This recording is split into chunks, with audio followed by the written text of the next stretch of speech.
Sejarah Mongolia adalah kisah panjang yang dipenuhi dengan peradaban nomaden, penaklukan militer yang luar biasa, dan periode modern yang berjuang untuk menemukan identitasnya. Berikut adalah gambaran umum sejarah Mongolia. Masa awal, Kekaisaran Nomaden.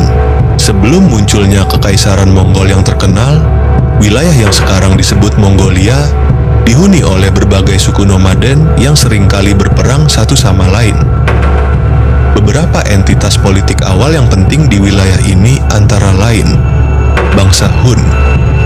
Di bawah kepemimpinan Modun Khaan, bangsa Hun menjadi kekuatan yang menonjol dan mengendalikan jalur perdagangan di daerah Turkistan.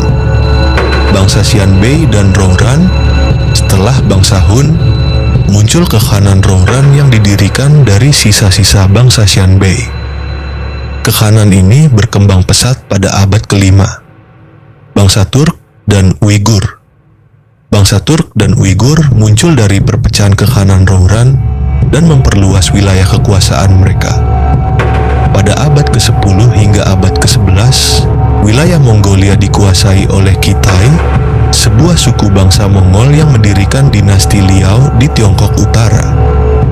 Setelah jatuhnya dinasti Liao, konfederasi suku-suku Mongol yang disebut Kamak Mongol menjadi kekuatan dominan di wilayah tersebut.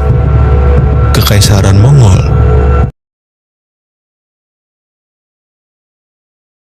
Dari Temujin hingga Genghis Khan, periode paling terkenal dalam sejarah Mongolia dimulai pada abad ke-12 dengan kelahiran Temujin. Setelah kematian ayahnya, Temujin melalui perjuangan yang berat untuk menyatukan suku-suku Mongol yang tercerai-berai.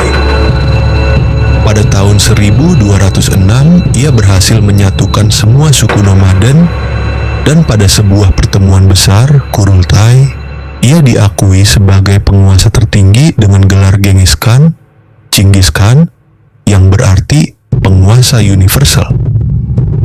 Di bawah kepemimpinan Genghis Khan, Kekaisaran Mongol memulai ekspansi militer besar-besaran yang tiada duanya. Dengan taktik perang yang brilian dan pasukan penunggang kuda yang tak terhentikan, mereka menaklukkan wilayah yang sangat luas, termasuk dinasti Jin dan dinasti Song di Tiongkok, kerajaan Khwarezmian di Asia Tengah, sebagian besar wilayah Rusia, Iran, dan Eropa Timur. Kekaisaran Mongol menjadi kekaisaran daratan terbesar kedua dalam sejarah dunia, membentang dari Asia Timur hingga Eropa Tengah. Setelah kematian Genghis Khan pada tahun 1227, putranya Ogedei Khan melanjutkan ekspansi kekaisaran. Namun, pada masa pemerintahan penerus-penerusnya, kekaisaran mulai terpecah menjadi beberapa kekhanan yang lebih kecil. Meskipun masih saling berhubungan,